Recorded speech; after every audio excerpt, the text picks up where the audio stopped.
Hi, I'm your host, Larissa Warstiak. Through this podcast, I aim to empower and inspire jewelry entrepreneurs and professionals so they can thrive while adding more beauty to the world. I'm passionate about digital marketing for jewelry brands, and I'm excited to share my passion with you. As we all know, jewelry is joy, so I'll gladly seize any opportunity to talk about it. This is episode 218. You're checking out a weekly segment of this podcast called The Gold Mine, which is a more intimate, personal, and brief take from me about a topic of my choosing, but typically in the categories of entrepreneurship, growth, mindset, as well as my own personal observations about the industry. If you're new to this podcast, welcome. You could get interviews and business development and marketing tips on Sundays and the Gold Mine with me on Wednesdays. If you're a return listener or viewer, thanks for following along. So in this week's episode, I'll be talking about the things I'm most looking forward to in the jewelry industry in 2023. The new year will be here before you know it, and I don't know about you, but I'm pumped. In the previous episode 217, I shared my jewelry marketing predictions, so definitely check that one out. This one's intended to build on that episode, and also you can visit joyjoya.com/2023 to get a free ebook companion to episode 217.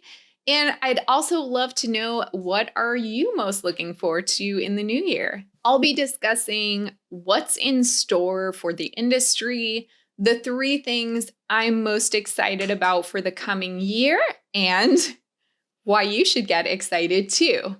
So first, let's talk about, in general, what's in store for the industry in 2023. Well, at least when it comes to the luxury aspect of the industry, it's really focused on growth. I recently saw this awesome New York Times article, which I'll link in the show notes, that said optimism, especially among luxury brands, has surprisingly never been higher. So Bulgari and Cartier are expanding jewelry factories and opening new ones. Tiffany & Co. is on a retail renovation spree, and you may have heard that Prada just introduced its first fine jewelry collection. So if we're looking at personal luxury goods in general, jewelry has definitely been gaining share over other segments when it comes to demand. Thinking not just about luxury, but also about branded jewelry, so that could be at other price points. To give you some perspective, in 2021, branded jewelry represented 25 to 30% of the jewelry market.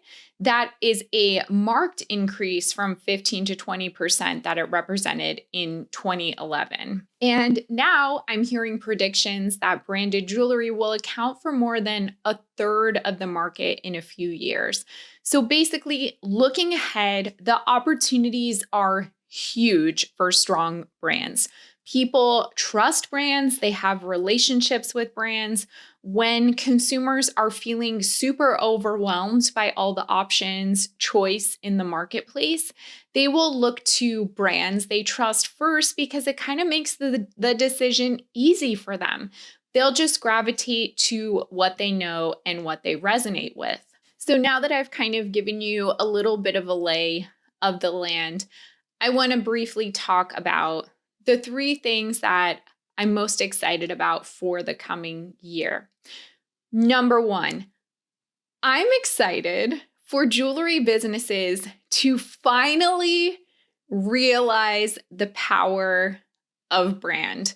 I'm like on a personal mission to get people excited about this in 2023 and excited about the opportunities available to the businesses that truly lean into the power of building a brand. I just talked about how market share for branded jewelry has been growing rapidly and that the predictions are only showing that on an upswing. So why would you not want to build a brand? That is truly the way forward in this industry, especially if you're not established in the luxury sector. You need to focus on building a brand.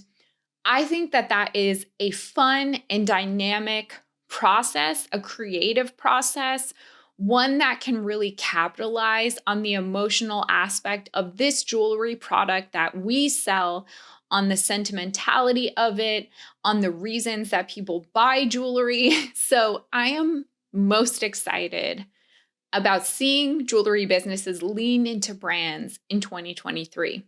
The second thing I'm also super excited about in this industry is I'm really looking forward to seeing the continued product diversity in the marketplace and how that continues to impact consumer behavior, as well as who begins buying jewelry even if they haven't purchased jewelry in the past. So what I mean more specifically is like more choice in natural versus lab grown diamonds. I know there's like a lot of arguments about either or. There's a lot of tension in the industry between the two. But ultimately, consumers want choice, and there's more choice available to them. And also the education that comes around what they may want to choose. Also, more men's jewelry. So many more options for men. In addition, more ways to shop in store versus online versus that hybrid experience. More freedom in couples getting married, choosing alternative wedding jewelry and feeling empowered to kind of pick what feels the most authentic and personal to them. Also, customers leaning into personalization, customized designs, so many more options, again, to choose something personal and authentic. And also the jewelry marketplace becoming more friendly than ever for self-purchasers. So I love all of this choice, and I'm really looking forward to seeing how it impacts consumer behavior. And even, will more consumers now be entering the space buying jewelry when perhaps they did not feel like there was a place for them to purchase jewelry? And the third thing I'm most excited about is I'm looking forward to seeing how brands find new ways to connect with customers beyond social media. I think so many more brands are truly realizing that they have no control over customer data if they rely and depend on social media as their primary way of connecting with customers, realizing that the algorithm doesn't make social media like a reliable way of marketing, and that consumer behavior when it comes to shopping on social media is always shifting. There's different trends, different patterns. It's too volatile. So what can be done to use social media effectively, not necessarily to abandon it, but to incorporate it into a holistic approach to acquiring and courting and maintaining customers while also trying other things. And I'm really excited about that. So why should you also be getting excited about the new year if you're not excited already? I'm gonna do some rah-rahing here. So the jewelry industry is changing rapidly, as you probably know, with so many new brands entering the marketplace. It's kind of overwhelming, yes, but it's also super interesting because each one brings a new perspective.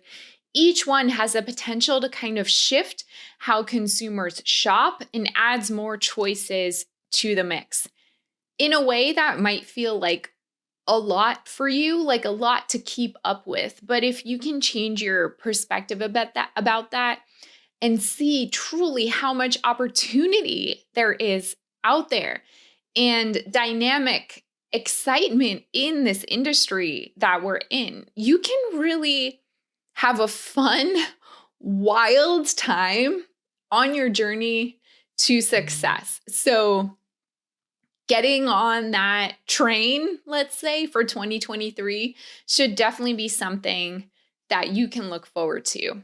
What do you think? What is making you excited? I want to know. Please leave a comment on YouTube or let me know in a podcast review. You can also always email me, Larissa. That's LARYSSA @joyjoya.com. And thanks for listening or watching.